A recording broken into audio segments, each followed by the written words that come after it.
lógica del sistema de partidos. Eh, Concuerdo completamente con lo que decía el doctor Zacarías. Estamos enfrentando escenarios de competencia política en donde ningún partido, ya lo comentábamos la semana pasada, es posible que tenga mayorías claras, ¿no? En términos de elecciones de ejecutivo, eso no es tan complicado, porque al final de cuentas el sistema de mayoría te implica que incluso con un voto o dos votos más puedas ganar una elección. El problema se está reflejando más en la configuración de los congresos. En el caso específico de Coahuila, por ejemplo, la elección arroja una mayoría para los partidos de oposición. Asumamos que el resultado se va a mantener y que el gobernador electo va a ser el candidato del Partido de Revolución Institucional junto con otros partidos. Él va a enfrentar un congreso de digamos, con mayoría de oposición, un gobierno dividido, lo que se le conoce como un gobierno dividido. ¿Cuáles son las herramientas y cuáles son los dispositivos institucionales que se cuentan, con los que se cuentan para enfrentar estas situaciones? Y son muy complejos. Eso implica justamente que nos discutamos y que planteemos una seria discusión sobre los gobiernos de coalición. Hasta ahorita no hay una claridad sobre cómo se implicarían y cómo se implementarían los gobiernos de coalición, solamente está establecido en la legislación. Pero en realidad lo que va a terminar pasando es que en el Congreso va a ser necesaria la configuración de mayorías con varios partidos políticos. Y eso implica que los partidos tengan una posición responsable.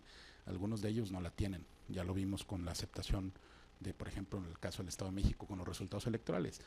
Ni siquiera teniendo los cómputos oficiales que se culminan, yo creo que el día de hoy, en el caso de los más atrasados, ayer empezaron, ni siquiera tenían resultados oficiales, ni siquiera tenían resultados con actas y ya estaban declarando que no aceptaban los resultados de la elección.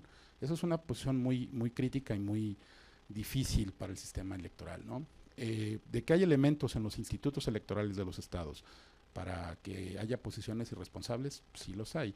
Por ejemplo, en el caso de Coahuila, el programa de resultados preliminares, aunque no tenga ninguna validez jurídica, alcanzó solamente un 73%, cosa que no había pasado en otros procesos electorales ya de manera sistemática. Los PREPs están alcanzando, eh, digamos, a reproducir el 90-95% de los resultados de las actas.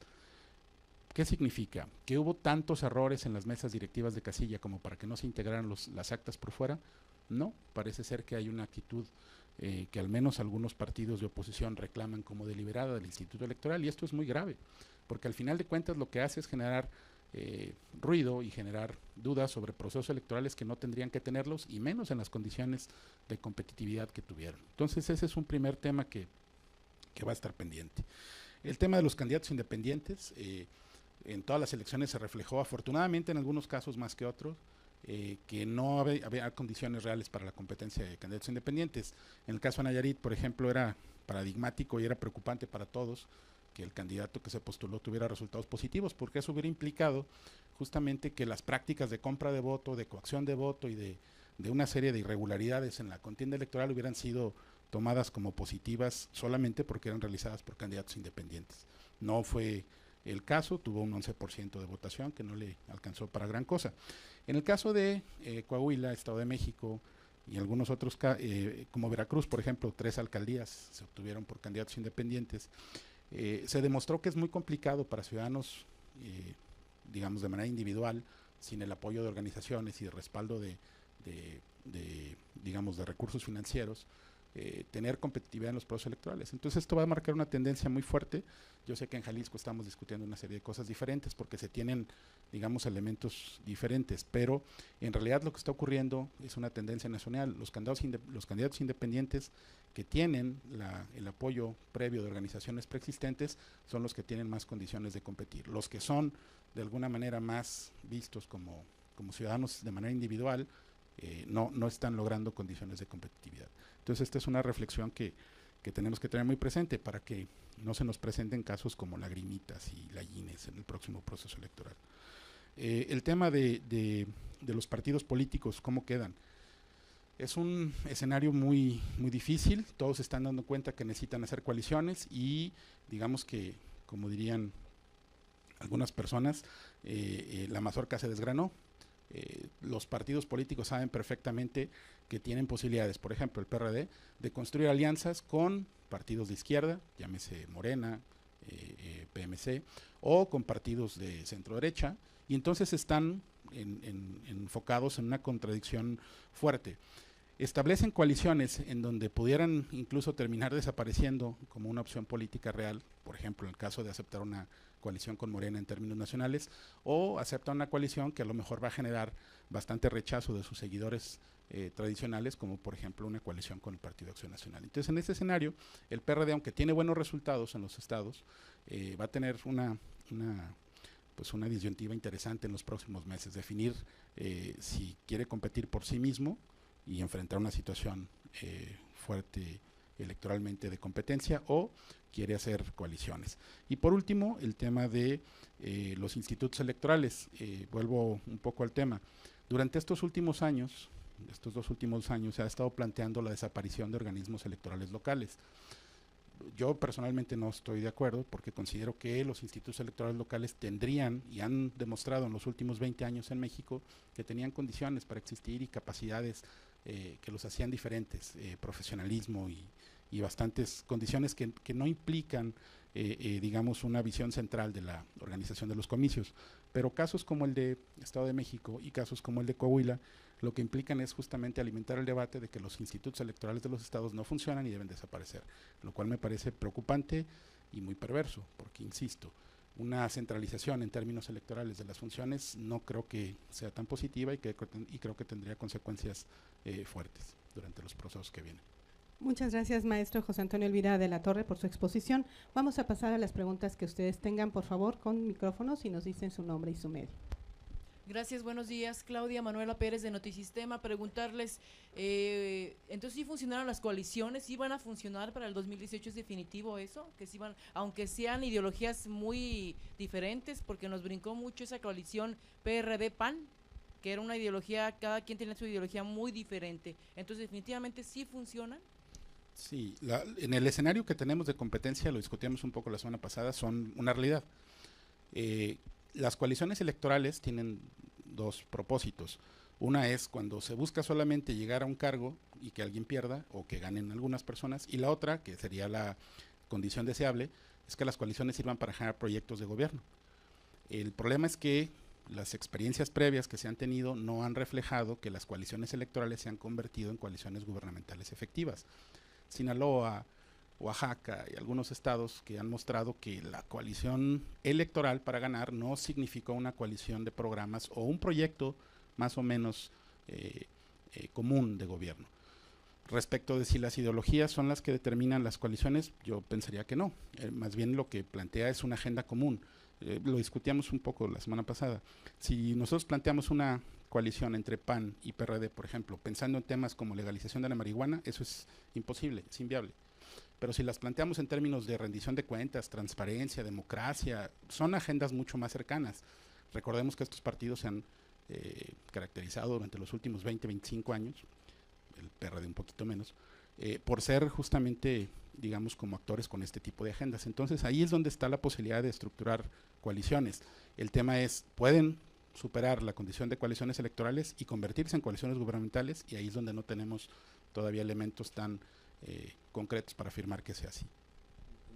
Un elemento para agregar es que se están yendo como alianzas estratégicas de partidos, o como lo acaban de señalar el PRD y el Partido de Acción Nacional, un frente opositor, pero no coalición. La figura jurídica de coalición es bastante específica y está establecida en la reglamentación correspondiente, y no hemos tenido hasta este momento esquemas que planteen esas coaliciones. Si nosotros revisamos el programa de trabajo de los 5 estados que fueron ganados por esas alianzas PAN-PRD el año pasado, como es Chihuahua, Tampico, Veracruz, etcétera, no encontramos, justo como acaba de decir el maestro Antonio Elvira, un esquema de trabajo que permita darle claridad a los gobernados, y esto constituye uno de los elementos que aleja la estructura de los partidos de la base electoral en las que están sustentados. Entonces, la base ideológica es un elemento muy importante, pero hay una distancia extraordinariamente alta en la configuración de las alianzas que se generan en las cúpulas partidistas. Eso ¿es un escenario para el 2018? Sí, es un escenario para el 2018, pero las alianzas, no las coaliciones. ¿Alguna otra pregunta? Gracias. Elizabeth, de Página 24. ¿No queda precisamente más desacreditado el partido o este tipo de coaliciones al ver precisamente este tipo de alianzas que sorprenden, que van más allá de lo que imaginado?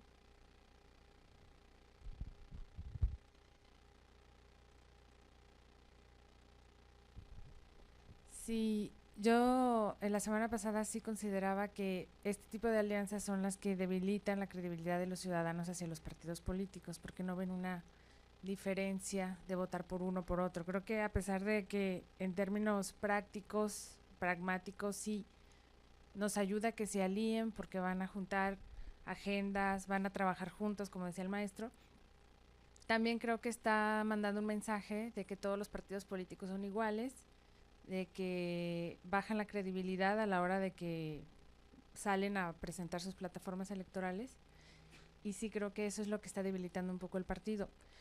Por otro lado, algunos estudios electorales que se han hecho a partir del año 2000, cuando gana Vicente Fox y que hay la primera alternancia, demuestran mucho que el sentimiento que se ha generalizado entre los ciudadanos es no tanto una identidad priista, panista, perredista, sino una identidad sea priista o anti-PRI, que es lo que se da sobre todo y se ha visto en estados, en países europeos donde había un partido hegemónico, un partido muy fuerte. La identidad que se desarrollaba era más bien un pro o un anti. Entonces, creo que eso se puede observar, como ustedes vieron en el distrito 10 de Kumamoto. Los estudios mostraban que era un distrito panista, ¿no? Y luego gana Kumamoto, o que mismos panistas de Jalisco habían votado por Movimiento Ciudadano. Entonces ahí hubo toda la discusión. Entonces realmente, ¿qué eran? ¿Eran panistas? Porque ya son emesistas, porque son independientes. Lo que se está viendo en el comportamiento electoral es que hay un discurso o un espacio ideológico antipriista, y que eso están aprovechando muchos partidos. Entonces, al aliarse contra el PRI, que si se fijan, muchos de los estados, uno muy interesante es Chiapas. Cuando hubo alternancia en Chiapas, fueron todos contra el PRI, ¿no? Estaban unidos PAN, PRD, todos los partidos pequeños locales, y fue como finalmente pudieron ganarle. Entonces, sí, por un lado, como dije al principio, sí muestra un poco esa incongruencia ideológica, pero por otro lado es la manera en que los partidos políticos están viendo que es la manera de ganarle a un partido tan fuerte y que históricamente ha controlado las instituciones, ¿no? ¿Alguna otra pregunta? Aquí en Jalisco, viendo el panorama actual de estas últimas elecciones, ¿qué pueden prever para las elecciones aquí en Jalisco? Viendo que MC tiene pues una gran fuerza, viendo que Kumamoto tiene también un gran protagonismo, y viendo pues el desgaste del PRI precisamente. Bueno, un elemento importante es efectivamente hay un desgaste del Partido Revolucionario Institucional. Esto se vio en el Estado de México con ese descenso de una cuota de aproximadamente el 63-64% de votaciones realizadas en 2011 en favor de Rubiel Ávila, y llegar al escaso 30-31% que tiene en este momento el candidato del PRI, Alfredo del Mazo. Operan una serie de circunstancias. Hay que ver que el Estado de Jalisco va a estar compitiendo al mismo tiempo que los propios procesos federales, de forma que esa combinación de circunstancias sin duda van a generar una serie de movimientos y de perspectivas. No queda claro si va a haber alianzas en el Estado de Jalisco, pero definitivamente sí hay una sensación de voto por el PRI o voto contra el PRI. Y esto pues ya deja un poco al lado a todas las estructuras o las plataformas o los institutos políticos, de forma que viene un escenario extraordinariamente complejo para el Estado de Jalisco. Hay una fuerza que tiene en este momento una representación muy importante en el caso de Movimiento Ciudadano. Pero por otra parte hay también un interés por mantenerse dentro de la estructura, como es el caso del Partido Revolucionario Institucional, y habrá que ver qué es lo que pasa con los demás partidos y si generan algún tipo de alianza, algún tipo de estrategia de frentes comunes, que lo veo muy lejano, a que pueda